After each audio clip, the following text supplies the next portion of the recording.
everything look good, including being overweight. So,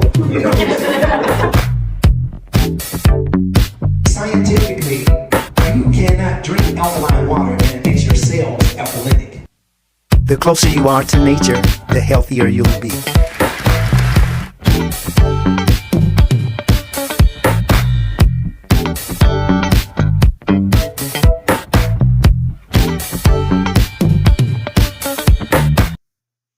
Hello, hello, hello. I am Carolyn, and you are in the Mind of Nature, hosted by Dr. Zarif, the nutritionist. Hello, everyone. Come on in, come on in. As you're coming in, please go ahead and share the live. We are live streaming on Facebook, we're on YouTube, and we're on Instagram. So as I said, as you're coming in, please go ahead and share the live. We have some great topics for you today. First one up, allulose, what is it and is it safe? All right.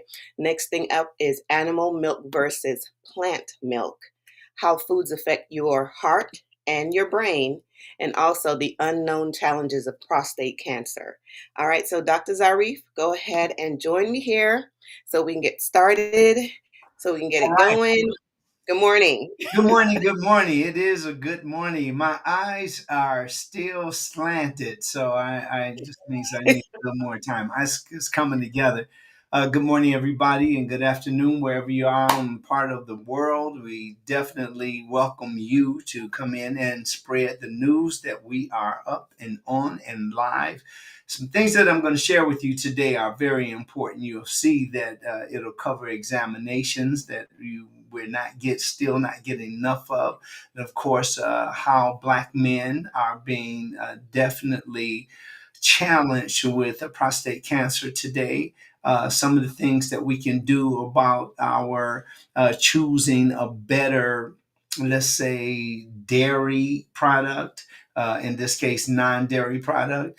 And we're going to also talk about what you can do right now to make these things happen, to activate yourself. Mm, Okay. So thank you very much for tuning in. Carolyn, how are you today? doing great, doing wonderful. You know, just getting into the holiday spirit, so to speak. I Uh, have yeah.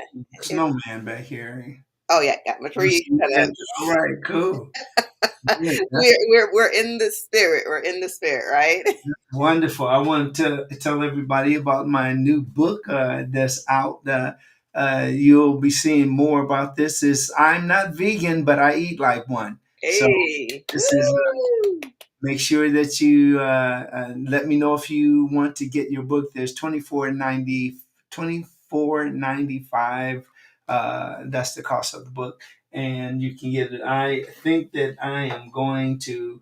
I got this good feeling that I'll be selling out because this book is incredible. You will love it. I'm not vegan, but I eat like one. So, Yes, I and love we it. have other things coming up. As we said, our merch is coming up. We're working on some things, our designs, and we have just a panoply of things that we want to share with you. So why don't we go ahead and get started here? And those of you here for your very first time, I'm Dr. Zarif, the nutritionist, and of course, Carolyn, the wonderful one. Uh, Yes. I Thank just, you so much. Dr. Zaru, can I shout out just really, really quickly? I know we're going to get of course, started. go right. Yes, thank you so much. Hey, just want to say good morning to Denise Kane. Hi, welcome in, welcome in. Good to see you, Shirley Gentle Smart. You know, it's funny. It looks like YouTube may have made some kind of update, and they're showing maybe your username something different, but either way it goes, um, Dr. James Thompson says, good morning to you. Hey, Brother James. And he gives the yay to the book being coming out. Thank you. So thank you all so much. Just wanted to go ahead and give those shout outs. Okay, Dr. Zarif, we can get started with the presentation. All right, excellent. Thank you so much, everybody. I want to introduce you to something that's been around for a long time, but now it's getting very popular, and it's called allulose. Allulose is something that is on sale now. You can get it. It's not one of those things that haven't come out yet or been released yet. But the allulose has been promoted as being like lower in calories and better tasting than all the other sweeteners. Now, there's other things, maltose and there's alcohol, sugars, and all that. I'll get into that later. But right now, let's think about sucrose. Sucrose is the table sugar. And the table sugar, that is what is so very dangerous to our system as far as balance and the way that it can cause neuropathies and many more diseases that we could avoid or at least minimize by eating something that would substitute the very sweet sucrose. So the one of the things that we know now about sucrose is that it tastes very good, but you need a little more. You have to add a little more to your batch because it's isn't as sweet as sugar. So we're going to talk about how safe it is and who's using it and all that as we go. But allulose, one of the things that allulose is it's a type of sugar that's found naturally in foods like wheat and dried figs. Um, it's also found in molasses, maple syrup, and raisins. But allulose only occurs naturally in small amounts. Now, the chemical makeup of allulose is changed when it's made in commercial production. The final product is marketed as a sweetener that you can buy in stores and online, granulated powder or liquid form. Granulated allulose has a similar texture, just like sucrose or table sugar.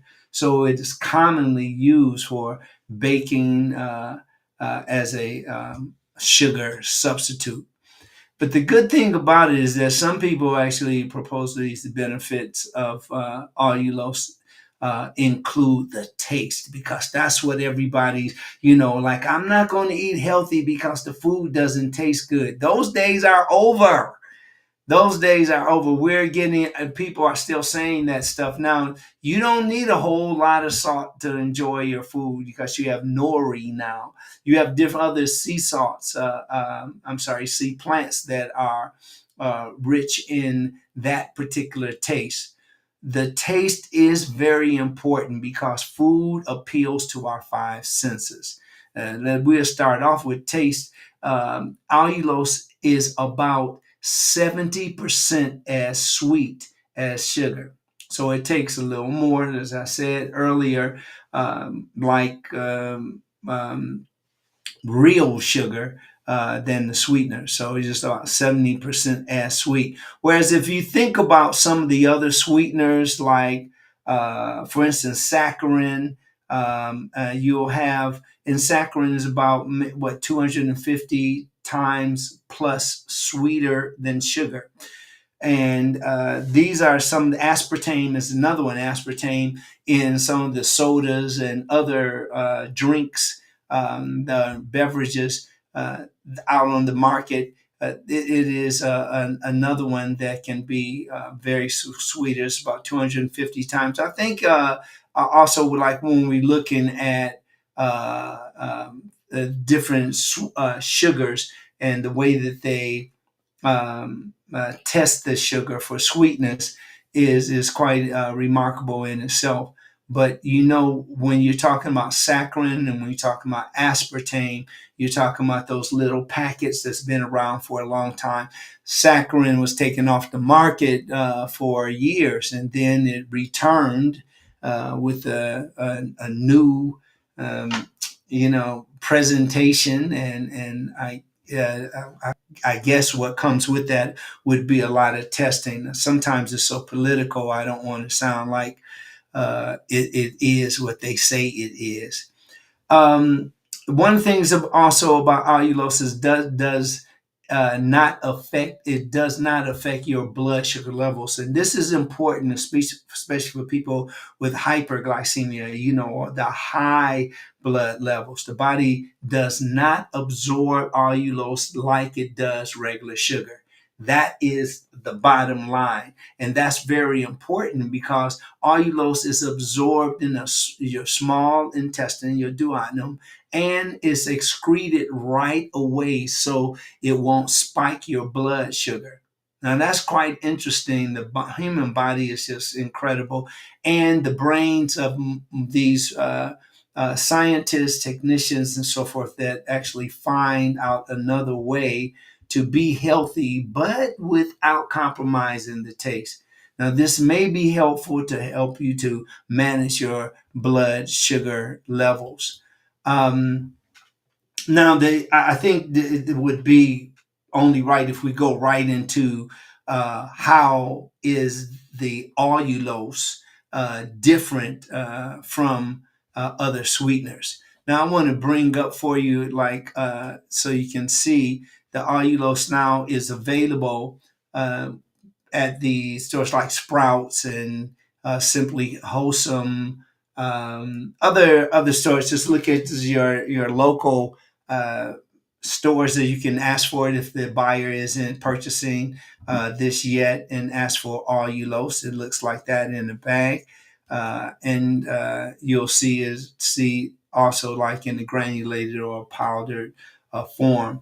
Allulose is promoted as tasting better, being lower calorie, and better for people who want to watch their sugar, such as those with diabetes. And I had to hit on that because we still have a pandemic when it comes to sugar, but it's most people are just saying, "Oh, this is just the way it is," but it isn't the way it is if we change that. So let's go into 2026 with a whole new attitude. Similarly, another sugar substitute called stevia, and you've heard that before. It offers the same benefits. Stevia is derived from plants. Now, allulose is about 5 to 7 times more expensive per ounce than other types of sweeteners. So, if cost is a concern, you may just want to consider other lower price sweeteners. But this is when you're talking about something that's going to help with lower calories. So you don't have to worry about storing excessive calories, then tasting better. That's always a big thing, and better for people who are watching out for their blood sugar levels, the ones that need to bring that down. If your doctor has told you that you have high blood sugar after your CBC, then you need to look into that so you can do something about it. Now, the thing that you probably want to know also is it safe? Allulose is approved by the FDA, which is the Food and Drug Administration. Um, but most of the research also about allulose's potential health risk is based on animal studies. Now, some people feel like, I think they're extreme when people will say, for instance, especially those vegan enthusiasts that go extreme, and I can understand. I can get go You can choose a side, but you definitely or I should say lifestyle, if sometimes it feel like people are using taking sides, but it's just important to make a choice without being extreme. Okay, there's something like, if you want to taste something, that little taste isn't going to kill you. It's not going to take or compromise your health because you tasted something. Might be the only time you taste it, but you get the experience. This is life, and that's the way it goes. Now, there are very few studies that have looked at the effects of humans or the effects on humans. So researchers are still working on a way to determine if the allulose causes any health issues for humans or in humans, and if it does, in what amounts. So we still are doing some research. The potential high or the potential, just as simple as the side effects, because everything has side effects, but some of the potential ones, there has been a concern about the potential gastrointestinal issues, like bloating and gas. So that's one of the things. I remember the same thing that happened. Remember, for those of us that started eating soy, and that was one of the concerns, is that soy was just so caused so much flatulence. But that's typical when you eat a large amount of any sweetener. So if you're eating 3 and 4 slices of cake, or you have it in a big pie or a pudding, this is when you get most of that type of reaction. Now, when in doubt, it's best to err on the side of caution, right? Now, overall, the allulose appears to be safe, but it's not something that I recommend that you consume in large amounts. And that's mostly understood by saying stay balanced, use small portions, and moderation is the key. So, okay, so we're going to go back up in the studio with the wonderful Carolyn. Thank you. Thank you. Thank you so much. And I appreciate that. You're always bringing us new information. Allulose didn't know anything about it, and Yeah. appreciate that. Comment from Eclipse Soleil. Hello. Good morning to Hey. you. Good morning, Dr. Zarif. Wishing you and yours in advance a wonderful Thanksgiving holiday. Claudie. Oh yeah, that's right, Claudie. Hey, how are you? Good to see you. Good to see you. And also Oh, another. Say that again. I was just thinking about Claudie. I've known Claudie. We've known each other since we've been teenagers, So I'm Mm, just like, it's always a great pleasure to hear you calling in from Detroit. I'm sure, unless you live somewhere else now. But thank you for being here. yes, absolutely. And the other comment, great topic. We have a high percentage of diabetes, or excuse me, diabetics within our family. So, yes, absolutely. Fantastic. That's beautiful. Let's go over and look for what's happening over in Instagram. Instagram want to say hello to I love Michelle. That's I always like that. That's great. And MG Frost is in the house. Thank you very much for being here, MG Frost, and all those other people that are here with us on the on Instagram live this morning. Okay. So thank you very much for that. Also, Carolyn, when you were talking about the things that a lot of people didn't know about that, but I think we'll be able to help people, especially those people with problems with eating too many sweets. Some people, when they start on a bite, they just devour the entire whatever it is, cake, pie, as I was saying, pudding, candies, all of those things. So perhaps this is something that you can use. Remember, it's a little more expensive, but what isn't today? Right. Um, so it's very important to keep that in mind. So I'm going to go ahead. Let's go ahead and talk about the animal milk versus plant milk. Now, the animal milk. Let me see if I can get here. I want to bring up a. There we go. And here. All right. So when we're talking about the animal milk versus plant milk, the animal milk and the plant milk, they each have a distinct nutritional profile and health implications. Now, the nutritional differences, there's definitely nutritional difference. Let's start with like protein content. The animal milk typically contains more protein. And I think somebody would honestly would actually, if that, um, Maybe I shouldn't even. I'm not going to cross that line. I'll leave it like that for right now. But just keep in mind that the animal milk typically just contains more protein than most plant milks, and the cow's milk providing about 8 grams per cup compared to 1 to 4 grams of plant alternatives, or the alternative milk, like almond milk and oat milk. Now, I just really start using oat milk, and it is smooth, it's creamy, and it actually it tastes very good. I like that, and I also bake with it, and it works out fantastic.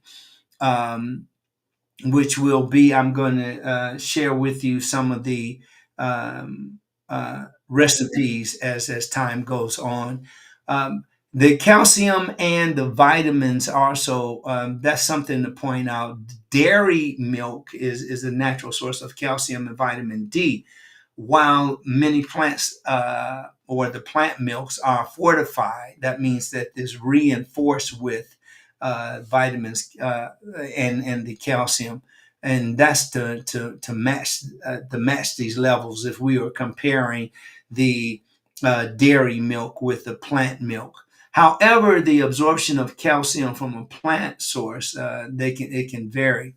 Now, the fat content would be one concern too. The animal milk contains saturated fats. Saturated fats are not healthy for you. Those are the fats that stick to your lumen, or the wall of your arteries, and you don't want to do this on a regular basis. Now, some people like a little ice cream every now and then, but guess what? They also have non-dairy ice cream. Some people like milk every once in a while. We have non-dairy milk, cheese, non-dairy cheese. All this. I even got some non-dairy eggnog the other day.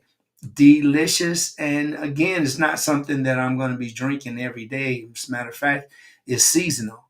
So keep in mind, when it comes to the fat content, that saturated fats, we want to make sure we steer away from that. Whereas the plant milks often have unsaturated fats, which are very important. They may be healthier for your heart.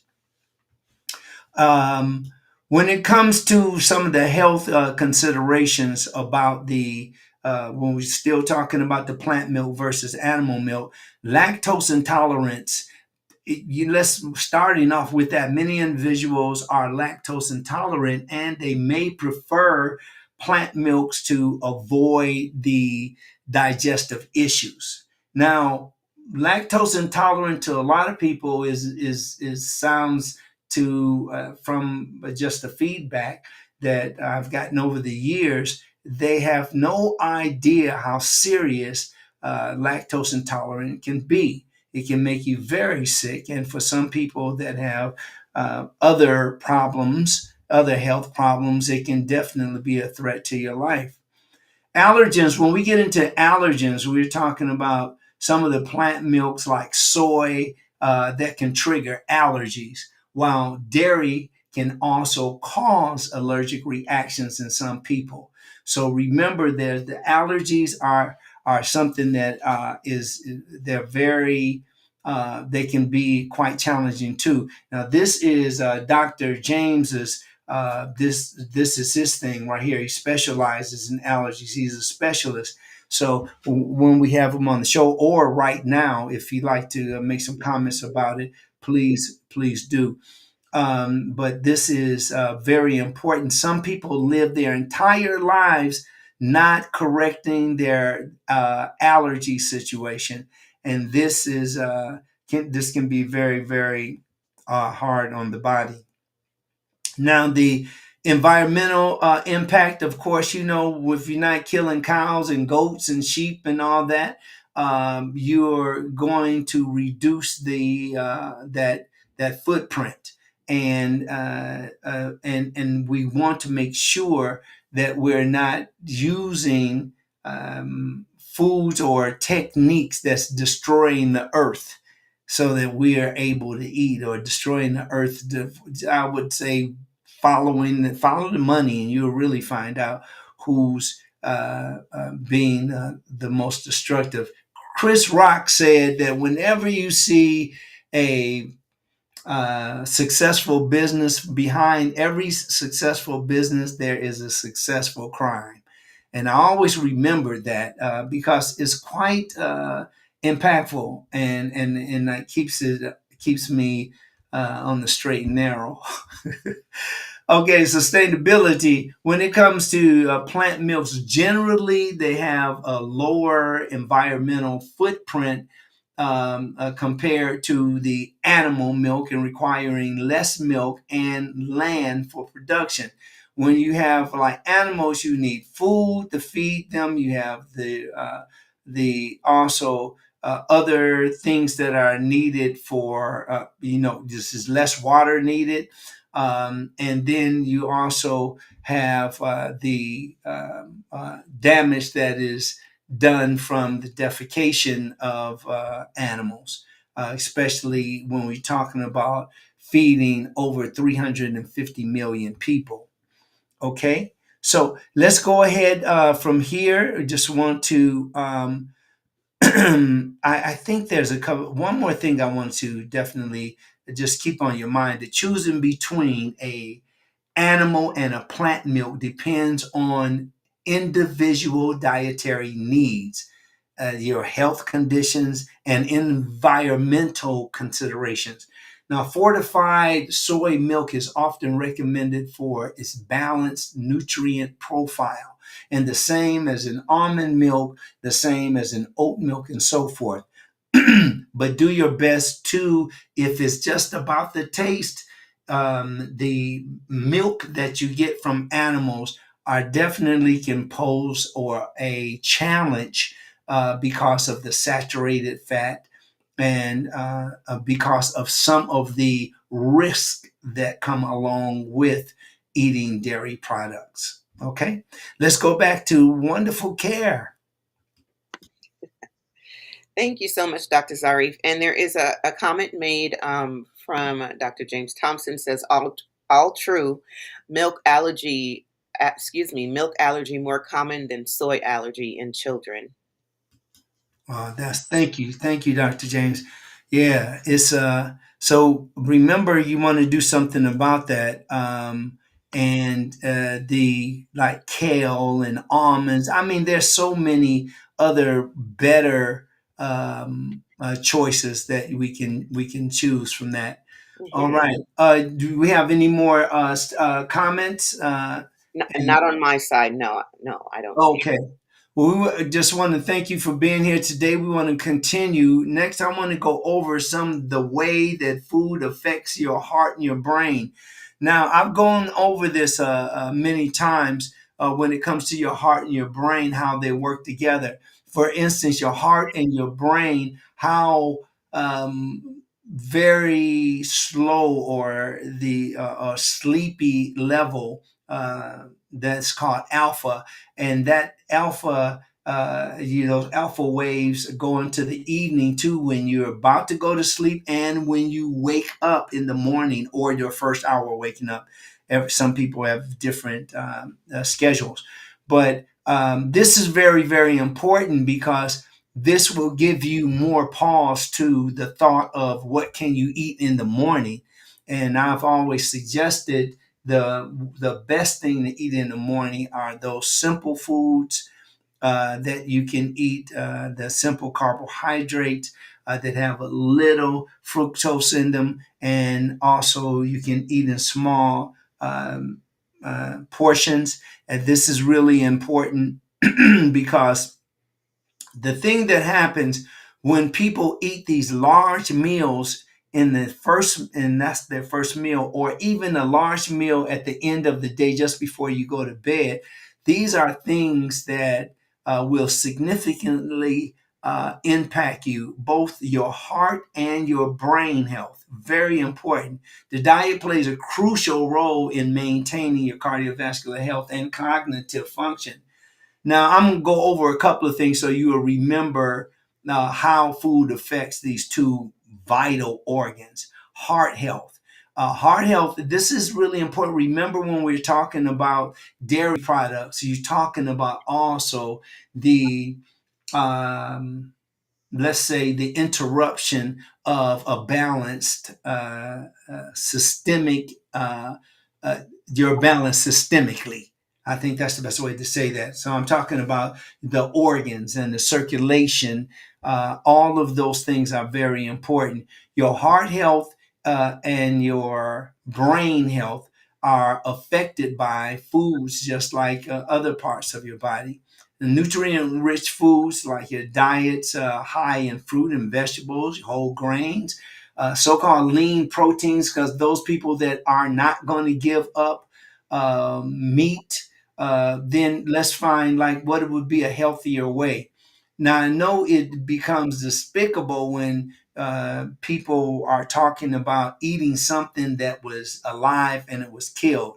And then you have some even more extremes when people are thinking about, well, you know what? Plants are alive too. Yes, they are. And you can kill, you killing the plant when you eat it. So that's an extreme. And I think there's still more to learn about things, uh, um, the things that we say, the things that we don't actually have enough knowledge on it yet. I would say continue to study and don't take yourself too seriously. Know that there'll be some things that people will eat. People that really like it. I was in a chocolate um, factory in Hollywood, and this happened a couple of years ago. And I remember I was with friends that was saying, "Oh man, this is delicious." We went to the chocolate. A few people went to get chocolates, and this guy said, "Wow, you should really taste this, man. This is our best. This is our best seller right here. It's the blah blah blah, whatever that was." And I mean, this is not candy bar chocolate. I mean, this is the best chocolate you can eat. And I said, sure. And I remember that everybody's face was like, the look, you're going to eat that? Like, I'm not that, I am not that extreme. There are things that I won't touch because I don't even like them or I just don't want them at the time. But I'm not one of those people that make everybody uncomfortable and nobody likes you because you always got something in that. No, I don't want that. It's a string in it. Somebody, sometimes it just gets a little bit too much. Nevertheless, you can't really overdo it today when it comes to making sure you read your labels. Make sure that you are storing your food correctly. Make sure that you're not eating food that's been in cans for over 6 months and things of that nature. Now, I wanted to talk about the healthy fats. We talked about the vegetables, the whole grains, and we were talking about the lean proteins and lowering the risk of heart disease. That is the main thing. Lowering the risk of heart disease, illness, and infection is certainly something to keep in mind. Now, instead of talking about some of the fats that are dangerous or they increase your risk of disease and sickness, healthy fats, that's the omega 3 fatty acids that's found in nuts. Now, scientifically, they omega 3s are also found in fish. So again, if that is the lifestyle that you choose, this is how you get your vitamin 3 fatty acids.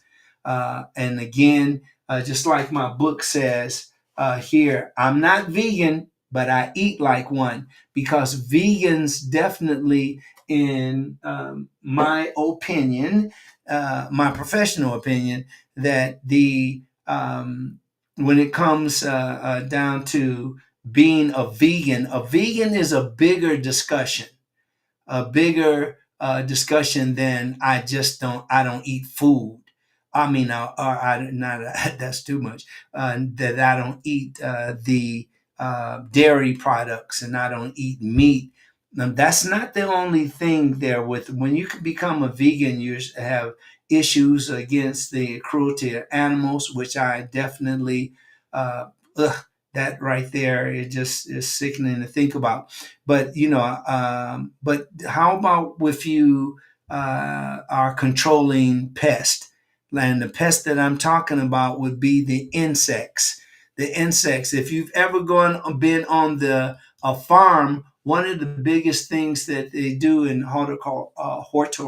horticulture is that in farming is that they're dealing with how can you control the insects, because the insects will attack the food, and you can still see them when you're looking through like perhaps a big leaf. You'll see where the insect has eaten, or insects have eaten from the leaf, and that's just a part of it all. And while we're talking about that, you also have those foods that are raised in the insecticides, fungicides, herbicides. All of those are part of the way that we keep the insects from destroying the food. And we're getting better with that because we're scientifically we're going on and getting studies, and that's um, also very important to make sure that we're safe in eating these things, but we're also extrapolating nutrients from the food and the food choices.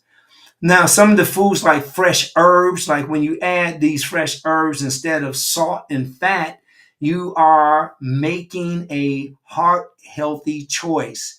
So you don't have to put the bad stuff in your body in order to get the good results that you're looking for. Spices and other foods, they're delicious, and these are great ways to eat heart smart.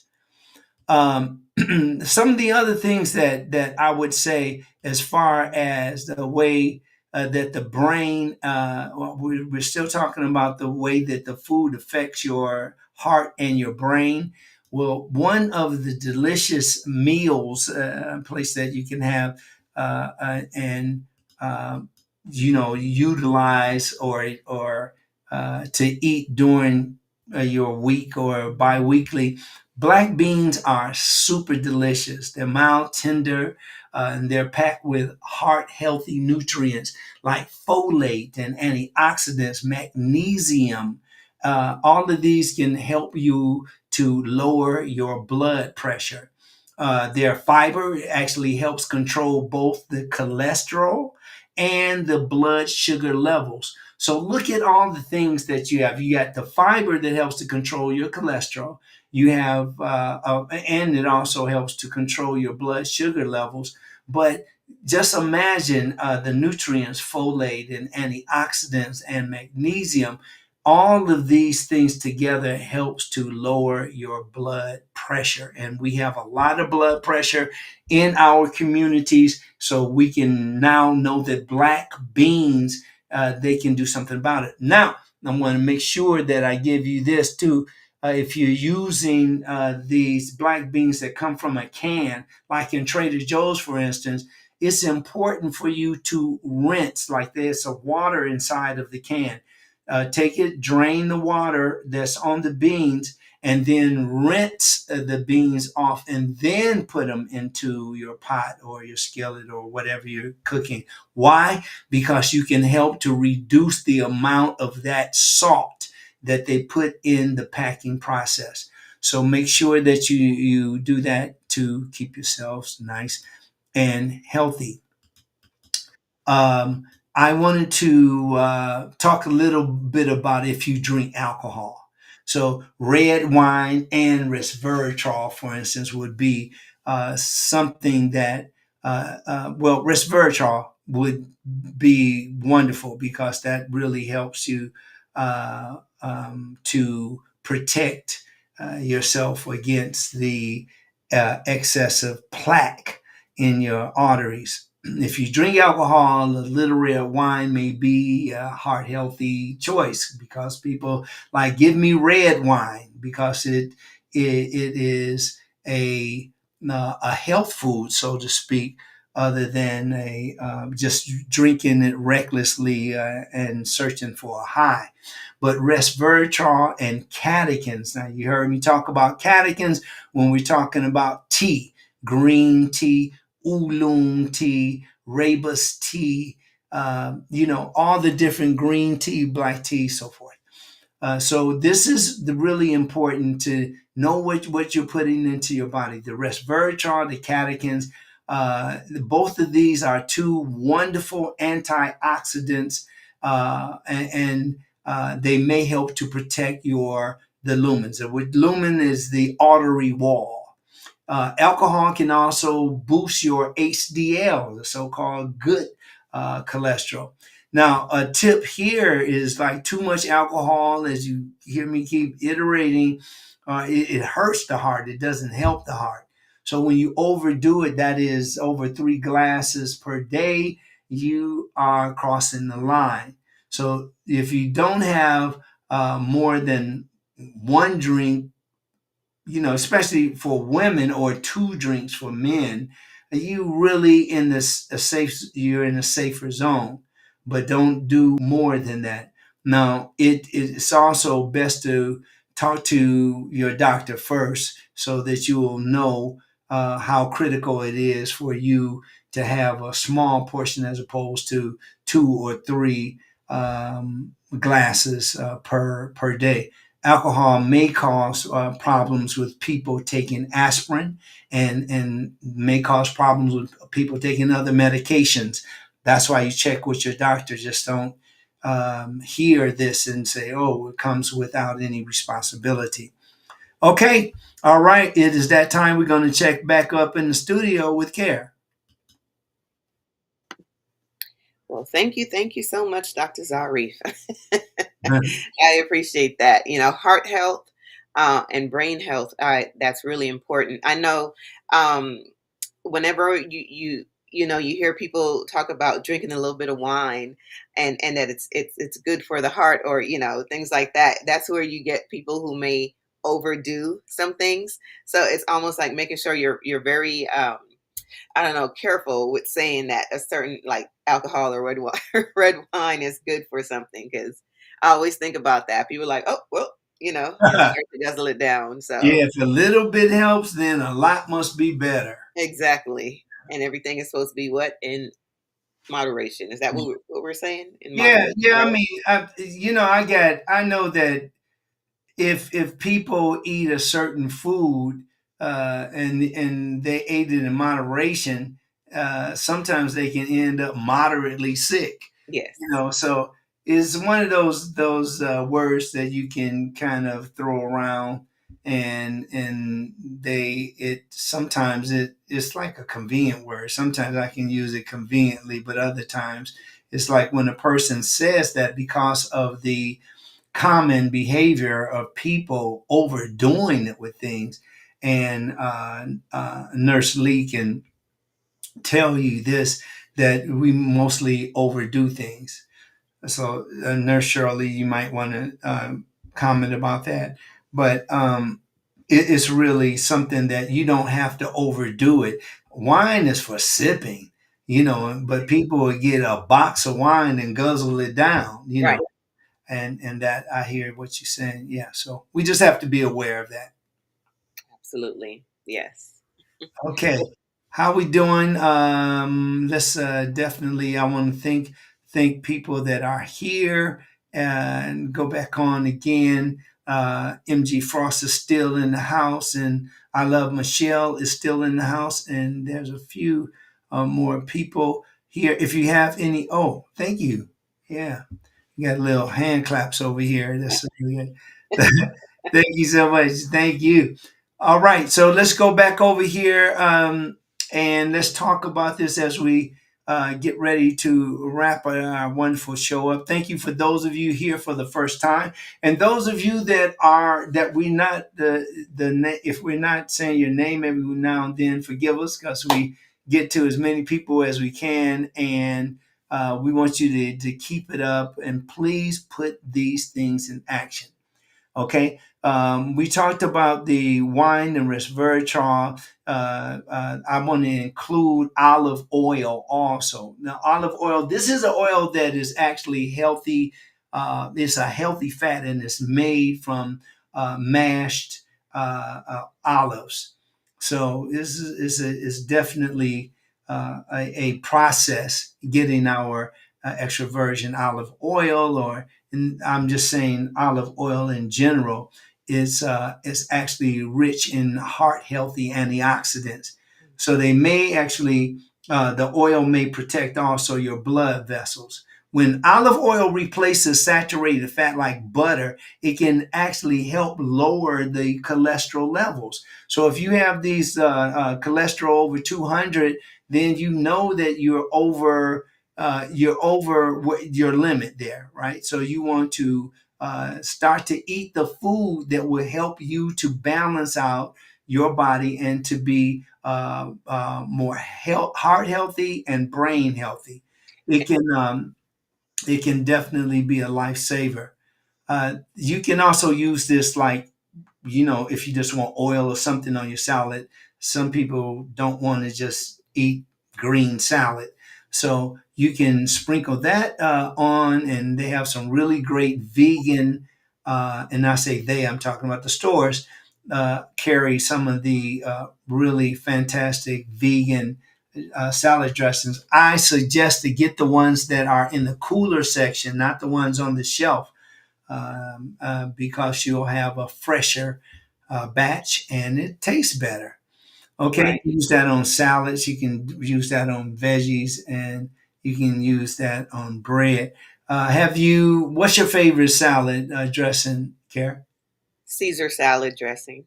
Oh, There's a good vegan one that I like. I said, um, it's a Trader Joe's brand actually, but it's Caesar. It's a Caesar salad because it has the oh, Caesar cheese like in there, but yeah, everything is vegan, of course. But it's really good. I like it. awesome. The tip for that is for the best flavor, you can look for cold pressed, and you can use it within 6 months. You Okay. see? Yeah. So it lasts a long time, but I don't have food around my house for 6 months. I mean, first of all, uh, we go through it very, very rapidly, and the other thing is, I don't want to be eating old food. It's Right. just that's as simple as that. Yeah. So here we go. I wanted to add here. Okay, we'll come back to that. All right. So the we have also walnuts there that you can be aware of, and this is like when you're talking about the walnuts, you can only a small handful of them, not the big bag, and you're sitting there like you eat some chips. They Walnuts are packed with omega-3 fatty acids, and they're called monounsaturated fats, fat sterols. Fat sterols just mean the word plant. You know what they are. Plant, and sterols means the fat.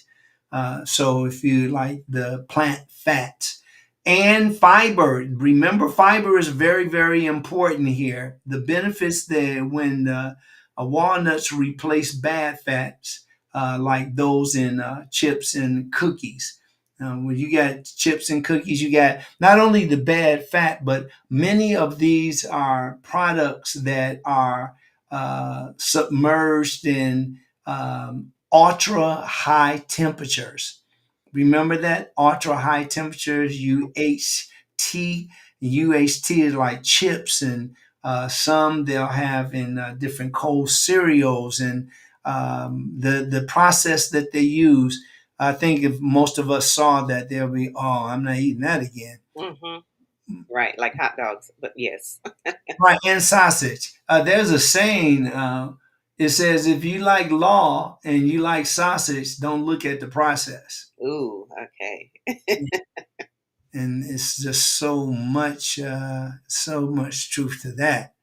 Okay.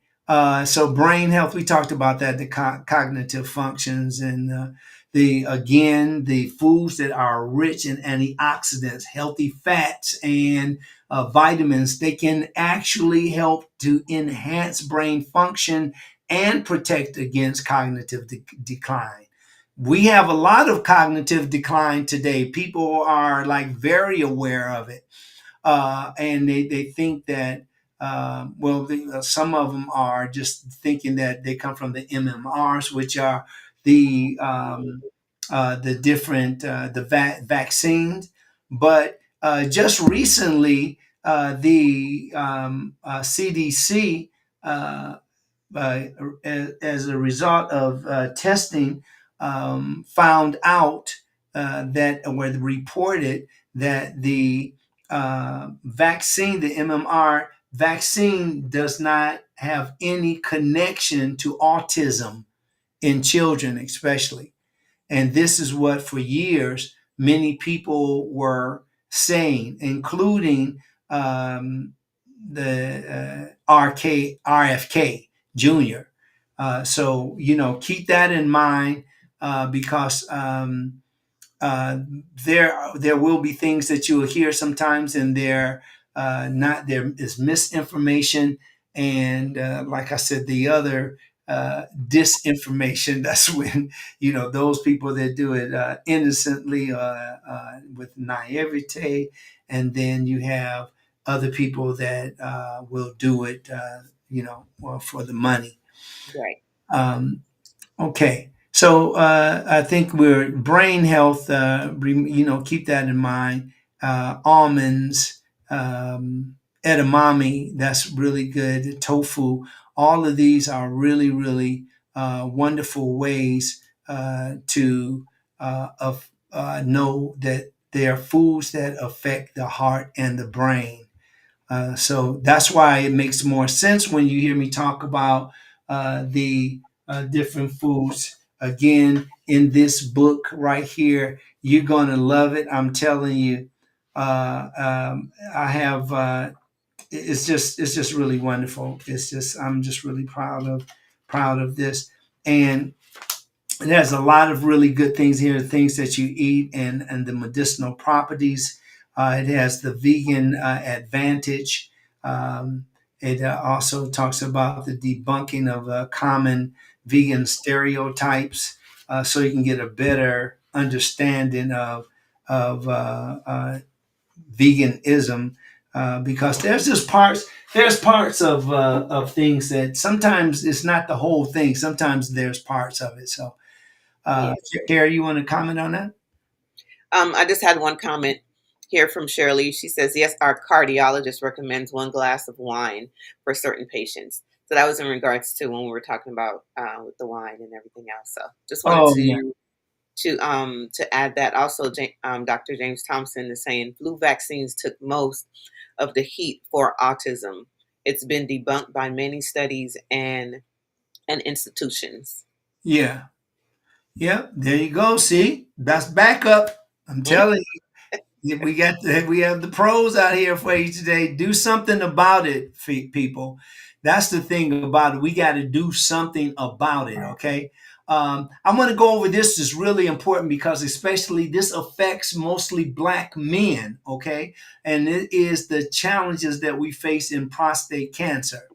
Now, the treatment of lower risk prostate cancer with surgery and radiation can take a toll on men, and is not just because it brings a risk to the risk of death, but it's because it carries side effects like erectile dysfunction, a loss of libido, and incontinence, which can be socially disabling and require adult pads and diapers. It's nothing sexy about a grown man wearing a diaper.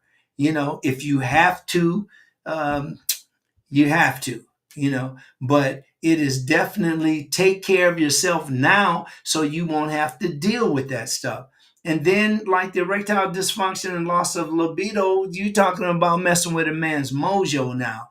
And that is just, it really makes you feel less than a man when you cannot enjoy yourself as you've been enjoying yourself over the years, You got married, you're married to a beautiful person, and you are, enjoying life and pretty much taking that for granted. That's a very important, it's not the biggest or the most important, but it is definitely plays a very important part. Treatment of more advanced cancers, such as with your hormones or chemo, it can have more severe side effects such as memory loss and hot flashes.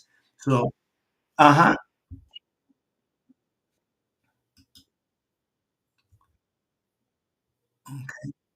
Yeah. So thank you, Care. Okay, so like the back to prostate cancers, this affects black men more than anything. Is very and it's getting bigger and bigger. So I would think that you would want to go in and get an examination, learn what your PSAs are, learn what your Gleasons are. These are different measurements to show you, to give you an indication if you are malignant or if it's benign, if it's cancerous or if it's not. Prostate cancer is one of the most common cancers and it's affecting men globally. However, like when it comes to racial disparities, again, black men are disproportionately affected in terms of both diagnoses and mortality. Now, research actually shows that black men are 70% more likely to develop prostate cancer compared to other racial groups and are twice as likely to die from it.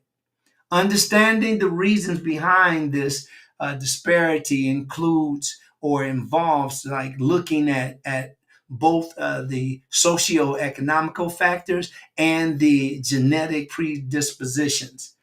Now, when we talk about some of the disproportionately effects that this prostate cancer on black men, the socioeconomical factors, let's speak to that.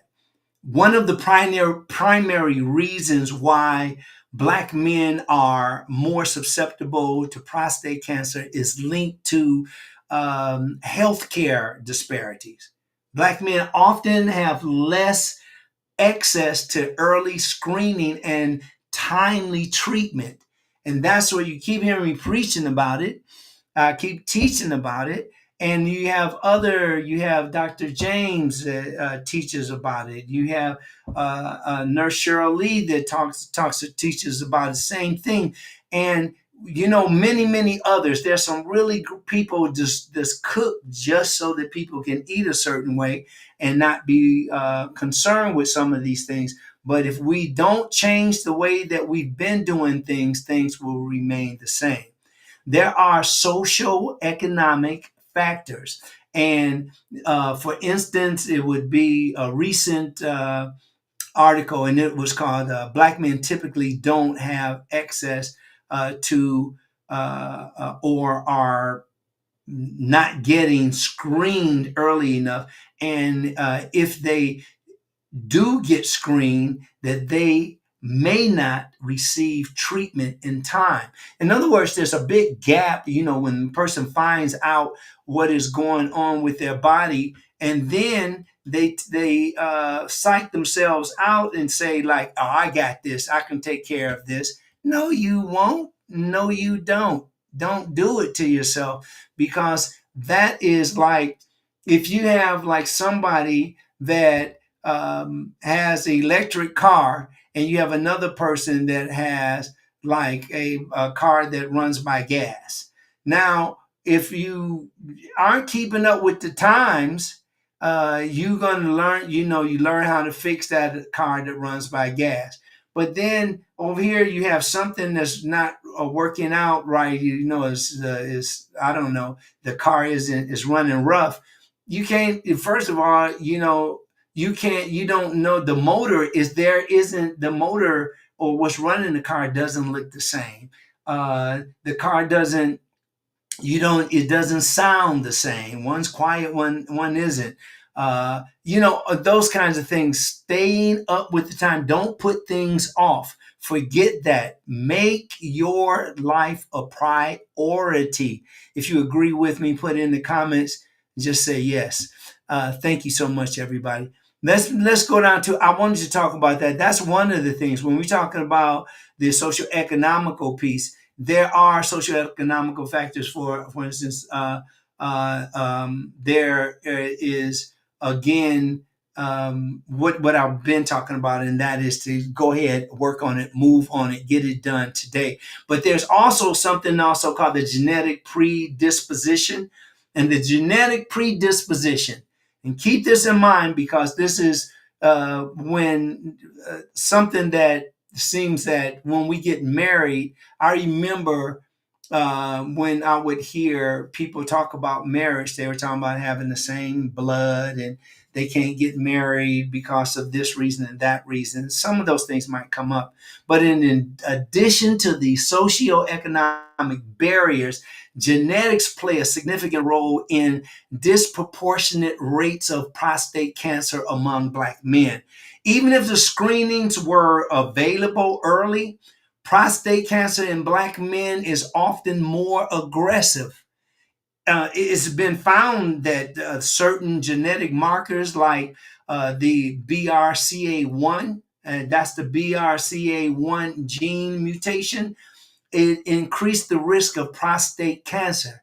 And not just prostate cancer, but it also increase the risk of other cancers like pancreatic cancer, breast cancer, and ovarian cancer in women. So this isn't just talking about the guys. We all need to take care of ourselves. Now, these studies have shown that Black men are more likely to carry these mutations in genes related to testosterone receptors. Now, some genes are related to the androgen receptors, and that just is another word or another way to say that is testosterone receptors. They're the same things. They make Black men more susceptible to aggressive prostate cancer. Now, these androgen receptors, they can enhance cancer growth when over active. When that is, I'm speaking about the receptors now, not the person. Black men also tend to have higher levels of growth factor receptors and genes associated with inflammation. See, all of this stuff you cannot find out, brothers, unless you get an examination. Okay, there are also genes that are associated with inflammation and signaling that being linked to an increased risk of prostate cancer, and all of these genetic factors combined create a heightened risk for more aggressive forms of prostate cancer in Black men. The importance of early screening is super important. I really want you to think about this. Do not wait around. Do not put it off. The Prostate Cancer Foundation has recently updated its screening guidelines to recommend that Black men begin screening as early as the age of 40, given their heightened risk. And prostate cancer screening is relatively simple. Now, often the involving of the PSA blood test and the digital rectal exam. Now, digital rectal exam, some doctors don't, they use other apparatus now and different techniques that they use, different tools that are used now to detect um, uh, uh, the maybe the disease before it becomes life threatening, and that's what we're really talking about when it gets down to it. The early detection, it also provides the best opportunity to cure the cancer, to cure it. The early detection provides the best opportunity for cure.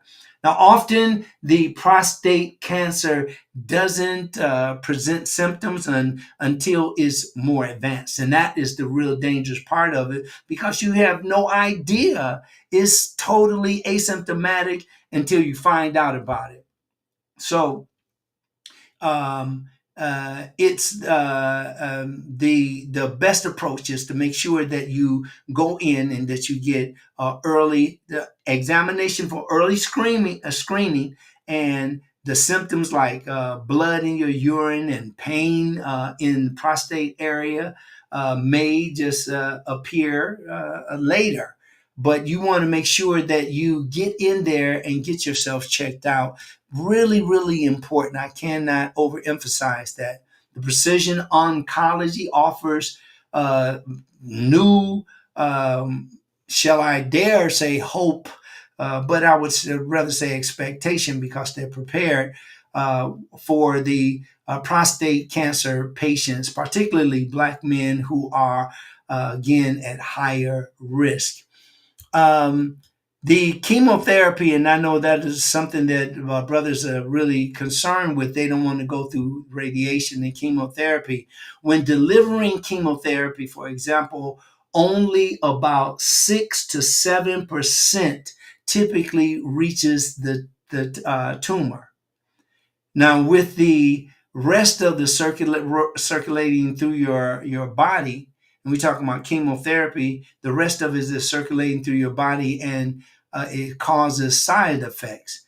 Now, we use a interventional radiology to deliver treatments directly to the tumors using imaging and small catheters to precisely target the cancer. So there's the techniques that are safe and they are painless. You might have to use a catheter for a while. You might have to, get used to other things. Your body would definitely take a hit, but it's really important for you to move on it because there's help out there that can be very very wonderful. Now, some people wait and then they have waited so long that they have to get their prostate taken out. Well, life doesn't end like if once you get your prostate taken out, you can still live. There are some changes that you have to make, but if you get it taken out, that's there are some wonderful things to change your life. You're gonna have to modify it a little bit. Um, the goal is that the objective is to catch the cancer early and develop personalized treatment plans based on the genetic information. Now we use various methods including the chemotherapy, the immunotherapy, and even off-label medications, like all of this is to target the cancer's specific genetic profile. And with that, I'm just go ahead and I'll close and we'll go back up to the studio and see if there's any other questions. But I really want you to move on. The really you see up here the difference between the normal prostate and prostate cancer. There is a big difference in it, especially when you look at how the prostate is enlarged, and you can see how the big difference between a normal prostate and an enlarged prostate. And then the pain from the compressed urethra or the urinary tract. This is very important to know too, because there will be a little associated pain. So let's go back up. Thank you very much, everybody. That was fun. It's really great to be here with you and talking about things that really and truly matter. Care? Yes, thank you so much for that, Dr. Zarif. I always appreciate when you, do presentations on prostate cancer because it is so important.